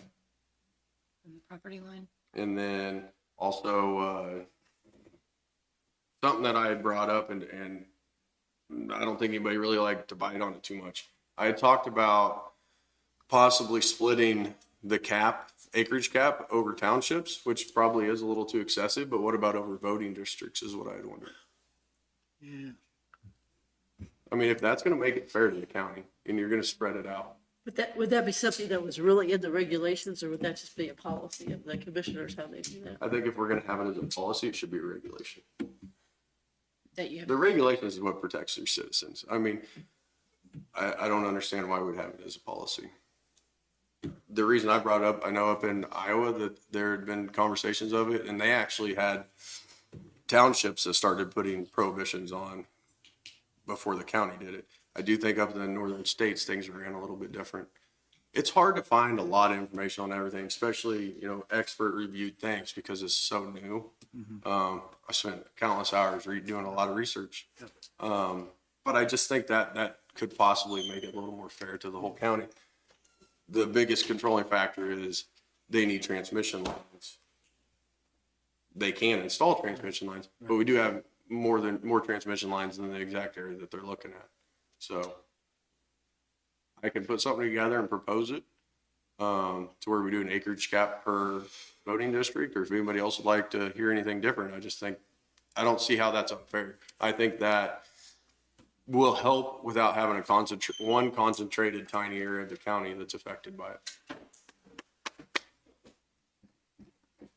In a way, it could be a moot point, because, they're talking about going to 5 commissioner districts, and you wouldn't know what the commissioner district were going to be. Yeah, but you know how long it takes things to move in the county. Right, so there's a possibility. That was slightly talked about. I've been at all the meetings. That was very slightly brought up, so it's hard to tell.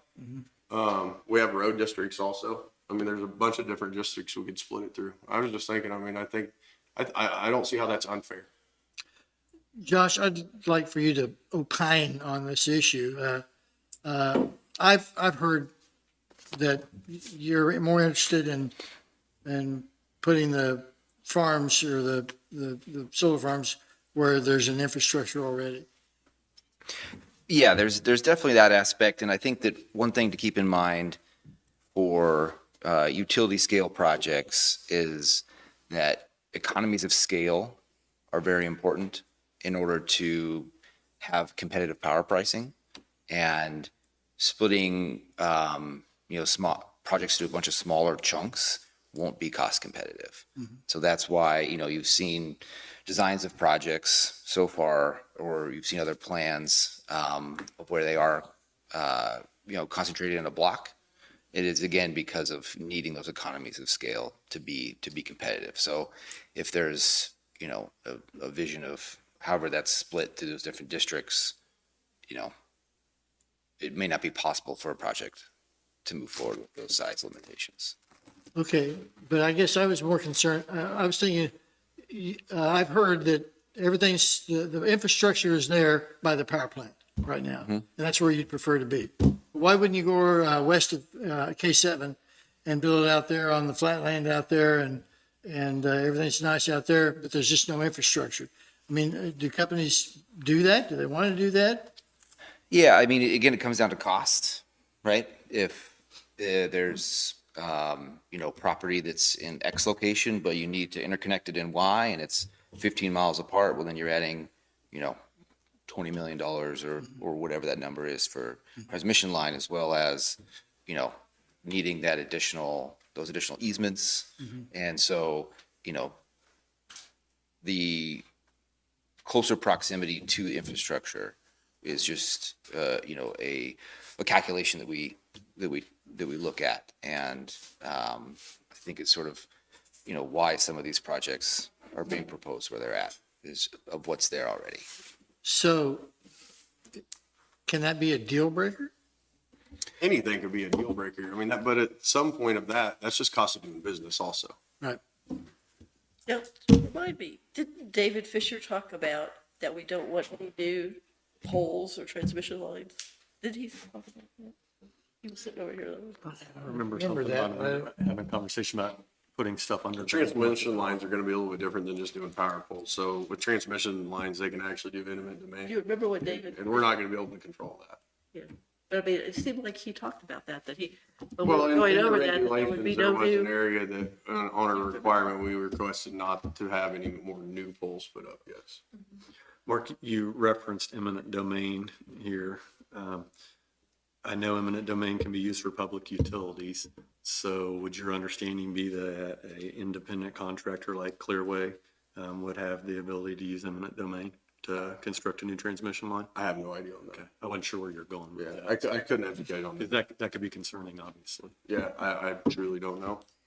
That would be my biggest concern with your idea, having it spread out. You would have to go through different people's properties and get easements on sides of roads and. But there's more transmission lines than just that area of the county. There's 3 transmission lines through the county. I think there's one actually over by your There house. is, there's two. Yeah, so that's what, my point to that was, Your big substation. there's a good possibility without added costs that they could have other land in the county that they're looking at. So to make it a little more fair to your residents, that at least one of these projects is proposed at.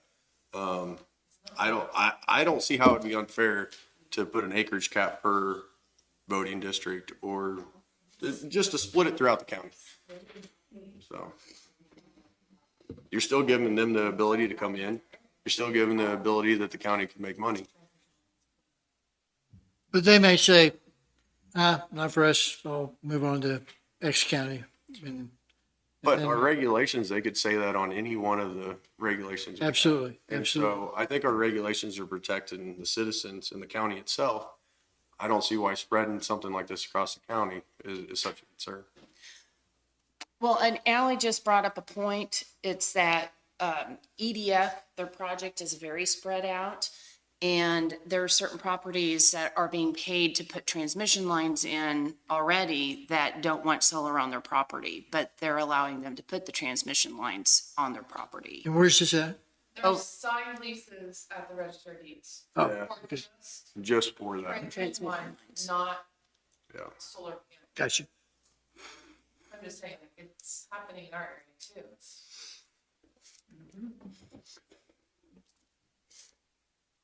Trying to weigh in my mind what that could look like.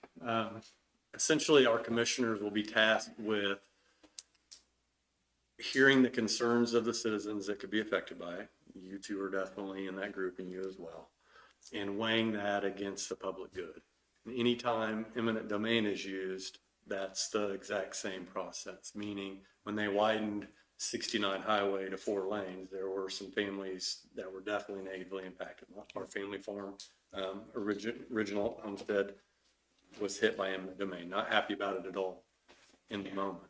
As time passed, I see that someone was forward thinking and it was actually better for the good. So how do you weigh the value of your concerns when you're the one that has to look at it versus what the benefit to the county could be? And at some point in time, I don't know how you put a number on it, but somebody's going to have to sit in one of those 3 chairs and say, X amount of dollars can come in. These are their concerns. I think one outweighs the other, no matter which direction it tips. So really struggling with that. Moving it around to different parts of the county. I love the concept, I really do. And I agree with you that it's a cost of doing business. But if the cost of doing business becomes so high that no one wants to take advantage of Article 14 and install a commercial solar project, we may miss out. There's very possible. We can also miss out if the commissioners go and redo a pilot. Sure. I mean, there's Agree. multiple avenues there. I just think it seems crazy to me that you guys wouldn't be too open to it when we already know there's more than one transmission line. That's my concern. And keep I this, think that's unfair. keep this in mind too. There have been, pretend like Clearway and EDF, there's no solar projects going on in here. They're still trying to get these transmission lines to the southeast corner down south. So right now, there's other counties and it's headed this way that they're doing eminent domain to get the current electricity. So it's going on regardless of whether or not we have the solar here or not. Yeah, our Supreme Court has actually ruled on eminent domain that a private entity can use eminent domain if it can return a greater tax revenue. That occurred in the late 90s. What I'm trying to say, Mark, is I'm hearing you. I'm just struggling with the concept of what it could look like and how to. Then now you know how we feel though. I felt like it from the get-go, and I know I've stated it. I just want to make sure you understand my position. Yes, I'm sitting here as a proponent, but I've got more questions than answers still. I'll be honest with you, I think we're more neutral than anything else. That's just me being. You feel like I am? At times. Probably where I'm at. I really. I've suggested some of the biggest changes so I far would agree. because I want to get it right. Because if it goes in and you have to look at it, we've done everything we can to make it as palatable as possible. Right. Even though you're still not excited about it. Right. And so one of the things last week, I love what you brought up about homes. We not only increased that, but we went away from home. We actually went to the property line itself, which is going to give an even greater distance back. Right. So, Rich, you've done an awesome job about coming together and figuring out how to compromise to figure things out. Well- We're all going to raise our hand and say, we want commercial solar energy. Right. You know, I don't know that I'm completely there. I was on that group that worked with the new 20-year plan, the comprehensive plan for the Yeah. county. And I was just referring back to this, you know, there's 1, 2, 3, 4, 5, 6 values that we came into this thing. And I read those to the commissioners several weeks ago, but it should be guiding everything we do. And I think it is guiding what we're doing. Strengthen our existing infrastructure and community assets. I mean, this is not, this one, that, what we're doing doesn't really point to that one. But here's the second one. Protect the natural beauty and open space that makes our county special. Bingo. Well, I mean, we so. really have to, County will hit that one right on the tee. yeah, and I think we've stayed true to that value. Promote a healthy lifestyle for residents was number 4. Number 5, coordinate growth within the city and lake communities. Number 6, pursue multiple revenue sources to support county services. And I think we have to weigh that in. You know, what's this going to do for the county? Will it keep our taxes low? Will it keep our services at this level or higher? We really have to factor that in. And we talked about that when we were doing these things 3 years ago. The last one was incorporate community engagement in all aspects of planning. And by golly, if we haven't done that, we failed and failed, but I think we're doing that. I just have to say that this group's worked really, really hard. We've worked really, really hard. We're all very professional about what we're doing on this. And I think we just keep hammering away at this thing. I think there's still a lot of meetings, in my opinion, still a lot of meetings to have, because I do have things to to go over. I have a lot of things I'd still like to add. I do struggle with work and with kids of coming up with all the supporting documents. Yeah. But I am working on that. What I'd like to try to do as we get closer to the end is send those out ahead of time so everybody can see it and then we can talk about it in here. Well, I think one of the nuggets we've really discovered tonight and embraced is we've got to get expert opinions. We've got to bring people from the outside that could care less about how Johnny's affected or Jimmy's affected and tell us what they think from their 30,000 foot view of things. You know, one thing that they did, I think it's Barton. Is it Barton? Or wherever the Cheyenne Bottoms is. I can never remember the name. Barton County. Is it Barton? Yeah. Okay. So in Barton, what they originally did, they had a company come in and say, hey, this is what we're going to do. And they said, no, you're not. We're going to put a moratorium on this. We're regulated. And they started working on the regulations. The very first thing they did is they brought every source of community knowledge and close to as community knowledge as possible and had a meeting with their planning and zoning. So they brought anybody that installed solar within their area. Granted, nobody does solar farms. It was all small scale, but they said it taught them a lot about solar general and it gave them directions of what they were regulating. Not on the huge scale, but I really thought that was neat. They had done some things like that I had really liked. Yeah. And it said that it's brought a lot of key points up to them. Yeah.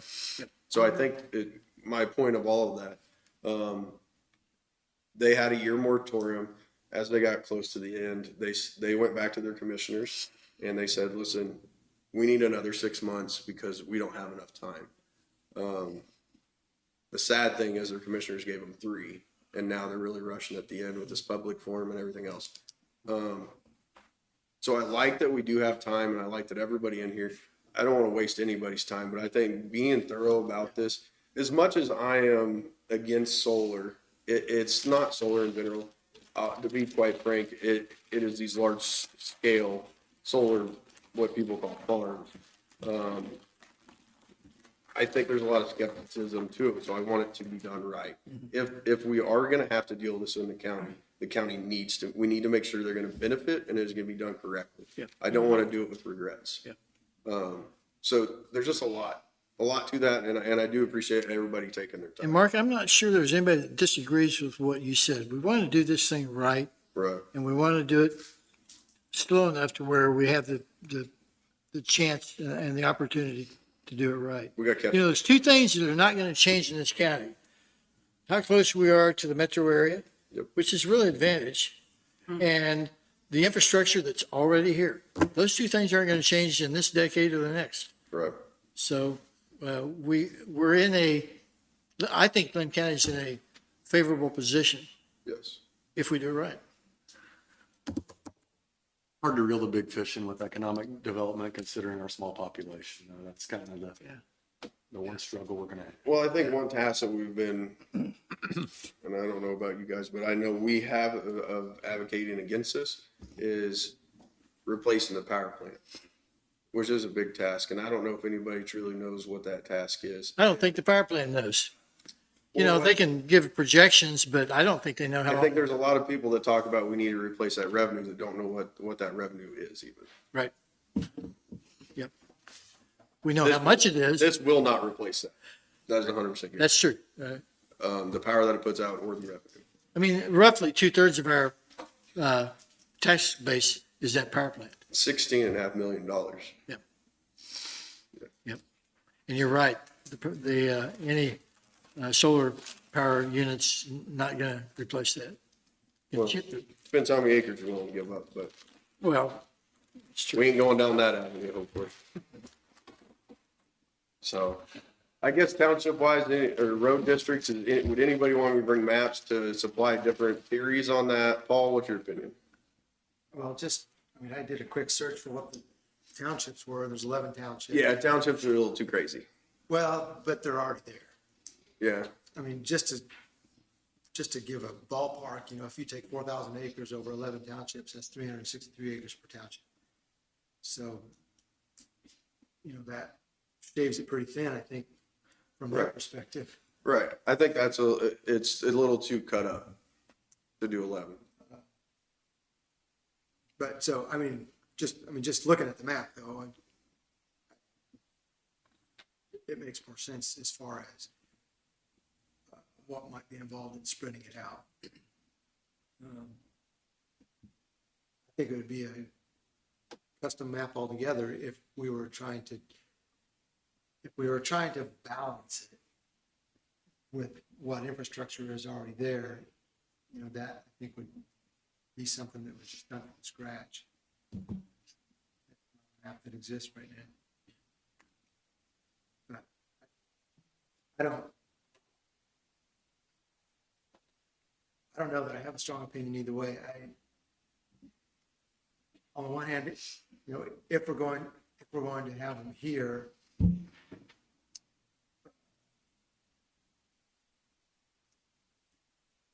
do we just want to know where they are? You know what I mean? What we talked about, just having them all in one place and just kind of dedicating that area to it. I'm just thinking out loud. Deciding. So I don't know. All that to say, I don't know. I think if we're gonna dedicate it to all one area, then the acreage cap's gonna need to be lower. So, How low would you propose?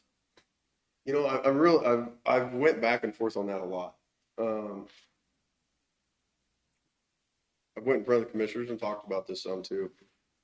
To jump out into something and get our feet wet is one thing. I truly think even jumping out with our 4,000 acres is a lot when the largest facility in Kansas is 144 acres. I know there's larger ones that are proposed, and I know there's larger ones that they've done pilot programs on, but no one's been through that crash course. That scares me. There's a lot of skepticism to solar in general on that scale, and I don't think anyone in this room wants a county to be taken advantage of. I'm fair enough to say I know we do have to be reasonable, but I think we also have to protect our county. So that's why, I proposed this splitting it across the county, because I'm not going to say that it protects us all more, but it does protect one area more. It's going to spread the herd out a little bit. But I'm not proposed to lowering the acreage cap to where it's a little more of a test run, because there's no reason if it works out that we can't do it again later. And if you guys have done very much research, and this is happening across the United States, some of the people I talked to Cheyenne Bottoms today was absolutely scared to death about what was going on, but they felt like they were forced to do regulations just because they didn't know how it would go. And I am not one. If someone comes out with a new model, I don't go buy it that year, because there's going to be a few years of hiccups. And I don't want to be that of Kansas. Linn County shouldn't be the hiccup. And so I just think we need to be careful about all of it. I have the same opinion. That's why I suggested that we lower the cap to 4 and then it's revisited every 3 years. Yep. So it sounds like the area where you and I, just the two of us, needed to compromise on how big is the test run.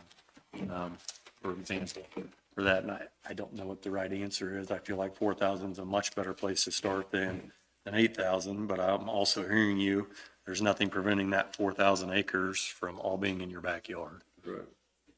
And so how do we weigh, how many houses are in close proximity to the proposed location over there? Which one? Well, There's the two, EDF and Clearway. 15. I think it's pretty easy to say that.